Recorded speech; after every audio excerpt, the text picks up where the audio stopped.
And our next presenter is Mr. Alireza.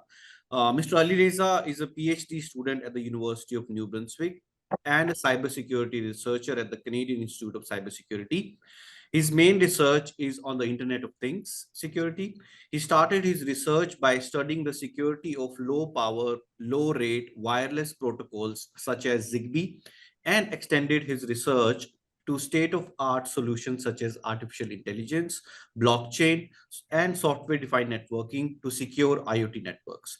His main research is on profiling, fingerprintings, and identification techniques for behavior monitoring of IoT networks.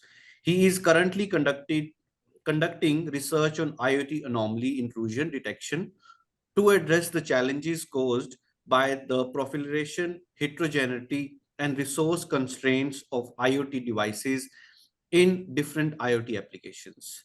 So Mr. Alireza, I'll open the floor to you at this point. So over to you. Thank you very much, Sumit. Hello, everyone. Good morning, good afternoon, and good evening, wherever you are. My name is Alireza, and I will be talking about securing IoT networks using device profiling and monitoring. And I've decided to go very, very high level so that everyone with little to no background can follow. That's why I will start with a general overview of Internet of Things on top of what Dr. Sajjad mentioned earlier. Then I will move on to discussing IoT security overall. What are the challenges? What are the concepts there? And I will talk about how I used our two first data sets in IoT to actually carry on my research. So starting with IoT, I would like to first start with a standard definition of Internet of Things. Based on IEEE, a network of items, each embedded with sensors which are connected to the internet. That's what IoT is. And based on this, devices that have at least one transducer for interacting directly with the physical world and at least one network interface for interacting with the digital world. So from this point of view, an IoT device is a device or an interface that connects the physical world to the digital world. And that's at the same time exhilarating and scary. So let's talk about the interesting stuff. So in terms of application, we have several different types of application, like Internet of Vehicles, in that we connect our vehicles to the internet so that we don't have to go down the stairs if our car is out of reach, and we can just easily lock the doors, do whatever. Or in a industrial IoT setting, we can deploy sensors that monitor the environment, like in a factory, and these sensors give feedback to the central systems for more efficiency and so forth. In a medical IoT environment or healthcare IoT, we connect sensors and implantables and wearables to the patients to read their vital signs, send them in real time, and basically make possible early diagnosis of different diseases or problems. To even give you more context, to make it even more tangible, in a smart home environment, we have several different kinds of devices, like smart bulbs, smart cameras, smart thermostats, and smart locks. And the whole environment works in a way that we have an application interface on our mobile phone or on our tablet, and then we can use that application interface to remotely connect to these devices to turn on or off the lights, to lock the doors, and basically turn up or down the heat and so forth. And in this case, the IoT devices are connected to our modem, to the internet, and they speak to their corresponding servers. For example, in case of smart speakers like Alexa, they talk to the server, and we use our phone basically to connect to that. Or for example, for connecting to our lights. That's really interesting because it makes possible controlling our physical environment remotely. But what makes it scary is that if we can do that, other people might potentially be able to do so. So there are different lots of applications in IoT, and in these applications, there are different things involved. And these things could be like in a smart city, sensors that can read sensory data from the environment data, from traffic lights and traffic in general, to make traffic management possible. Or in an agriculture scenario, you can deploy different sensors to read the weather conditions, soil moisture, and these kinds of things, and basically produce feedback to your end application, and you can then identify if there's any problem with the crops or any other things. So you can think of a lot of different IoT devices and things that can be deployed in different applications. And a really important concept in IoT is connectivity. Since many of these devices are really low end and low rate and resource constrained, and many of these devices operate on batteries, if you may. Therefore, there has been various different protocols to adapt to this environment, this low rate, low power environment. For example, Zigbee and Z-Wave are protocols designed for mostly smart home applications. NB-IoT for narrowband IoT is a cellular protocol for IoT. LPWAN for low power wide area network is a wide area application. And most of our devices right now are either Wi-Fi, Bluetooth, or wired. But the point about all these is that all these connectivities and technologies and solutions make this environment a bit more complex. So speaking of all these capabilities and interesting stuff and all those fascinating remote connections, there's a few challenges. Scalability, this network can get so huge that we can it can prevent us to keep track of everything and monitor it. It's really heterogeneous, and that's because of all of these technologies and solutions available. Another challenge in IoT is interoperability, and that is, since there are different solutions and connectivity technologies, many of these technologies and protocols cannot really communicate directly with each other. So there has been an ongoing process in CSA, Connectivity Standards Alliance, which is a really great initiative in IoT, and they are trying to standardize at least one solution for home networks, and that solution is called Matter, which directly cooperates with Zigbee, Thread, and Wi-Fi as other protocols. However, we are way far away from the fixing of interoperability. There is a compliance problem in that many manufacturers don't comply with regulations or security standards, and for the sake of benefit, they manufacture devices that sometimes are really vulnerable and can be looked at as weakest links in our networks. The asset management problem is another challenge in IoT because you don't really have full visibility over your network and your devices, and that requires solutions. Last but not least is the resource constraints of all these IoT devices that require lightweight protocols, lightweight authentications, and lightweight integrity and whatever security measures, and that makes these devices vulnerable because they don't have a lot of processing power and therefore not very powerful security measures. So that's all about the whole IoT environments and the challenges. But let's talk about IoT security for a bit. What do these challenges bring in terms of IoT security? So OWASP published in 2018 their top 10 Internet of Things vulnerabilities, and that they believe these are the top 10 vulnerabilities that exist in the IoT environment. That's a really insightful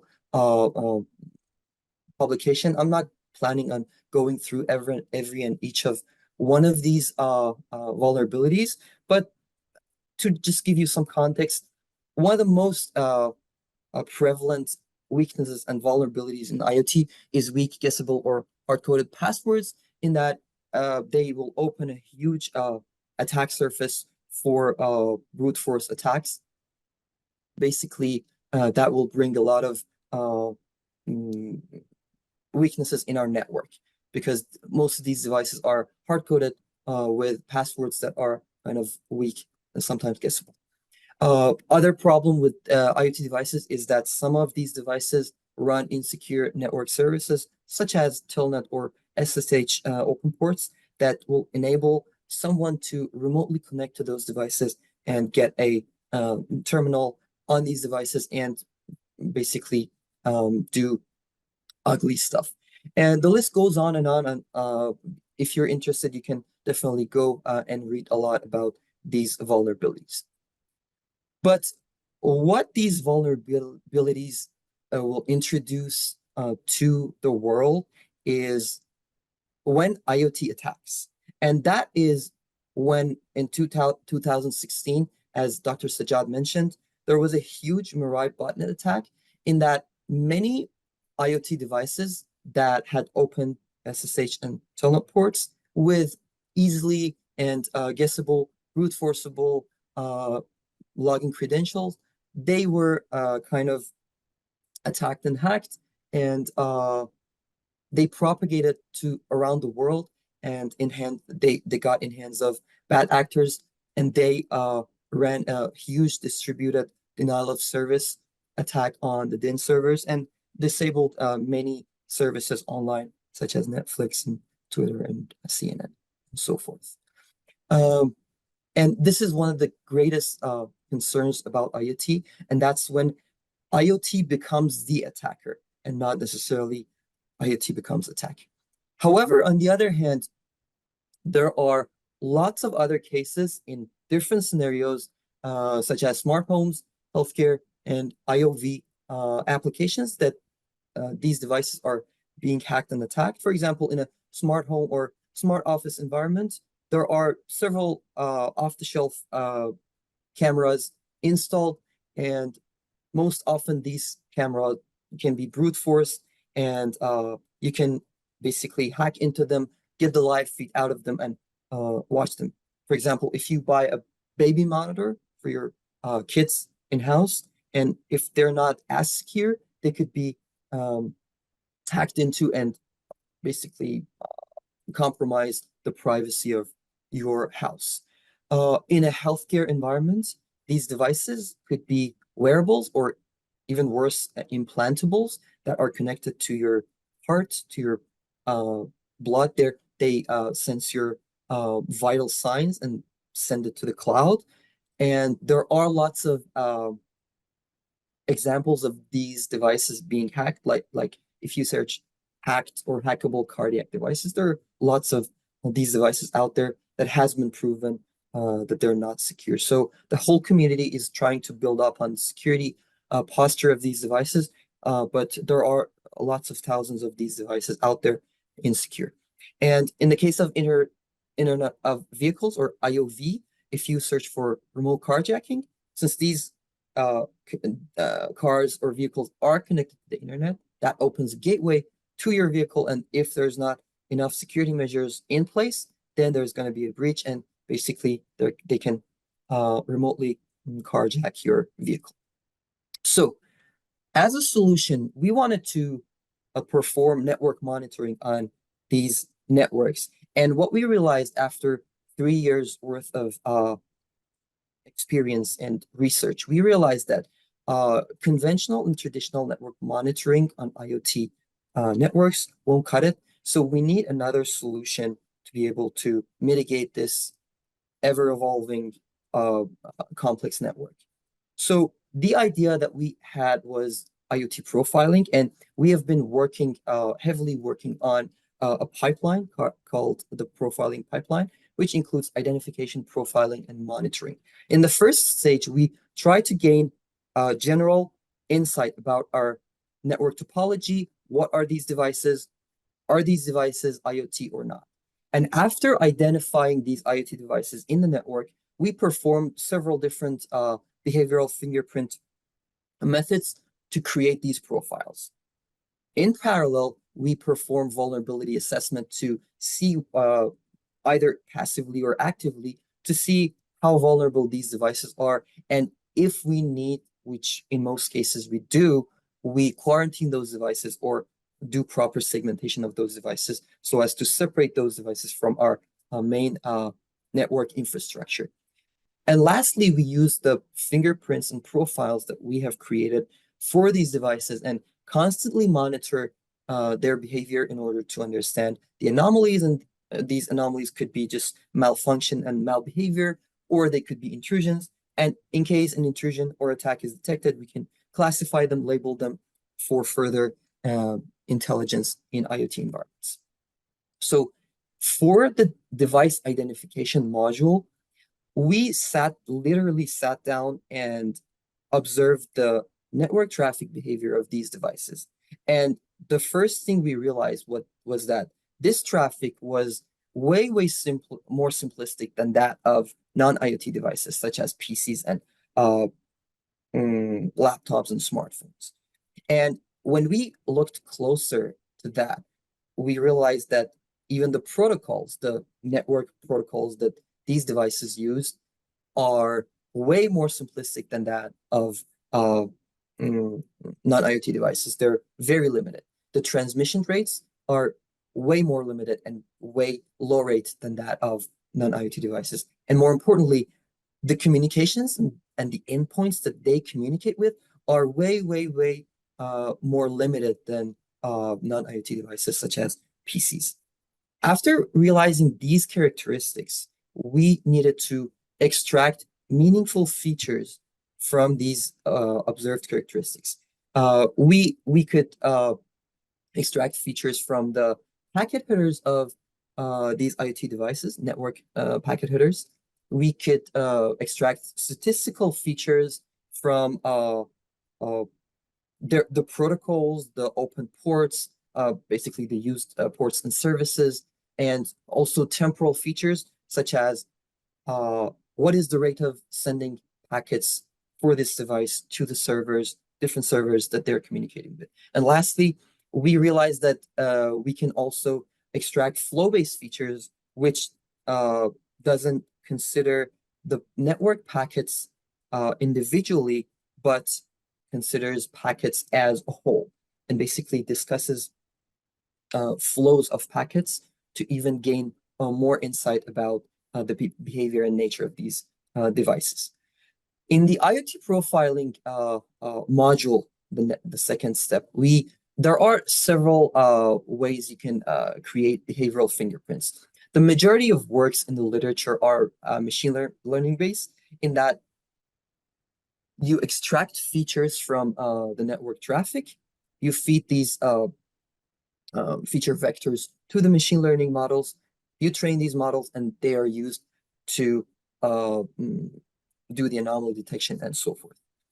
On the other hand, there are rule-based or knowledge-based ways in which you extract rules from packet headers and payloads, and using those rules, it will enable you to find the anomalies and intrusions. There are some other approaches, a bit underrated, that you will notice in the literature. One of them is image-based approaches, in which you convert the network traffic files into images, either RGB or grayscale, and then you will feed these to approaches like convolutional neural networks and those approaches that are fit for image-based learning and analysis. Lastly, there are similarity-based approaches in which you convert the network traffic to locality-sensitive hash digests. And these are different from the typical hash digests that when you change a single bit to the input in locality-sensitive hash functions, they don't produce a very similar, a very different hash, and this preserves the similarity for that input. And I would like to talk about how we used these IoT datasets, CIC IoT 2022 and 2023, in order to conduct our research. So firstly, we started by device identification on the CIC IoT 2022 dataset. We tried to identify the devices inside the network, and then from that insight, we searched for vulnerabilities in databases, online databases, and try to realize which devices are vulnerable and report and visualize all these threat intel. And this graph is the master's thesis of one of our members that was accepted in a top 50 university for her PhD. And our most recent work was leveraging the CIC IoT 2023 dataset to transform the network packets into so-called representations with a very, very lightweight mapping, and use those representations as a profile to compare the new upcoming traffic and realize if those traffic packets are attack or benign. That concludes my presentation. Thank you very much for your attention. I would like to thank CIC for giving me the opportunity to take part, and also extend my gratitude to everyone who's been involved with this amazing conference. Now I'm open to any questions if there are any. Thank you, Alireza. That was really insightful. And I should say that was a perfect follow-up and a summation after Dr. Sajjad's presentation. So it seems we do have one question from one of our viewers, and I will go ahead and ask it. What value do you find these type of data sets are to graduate students?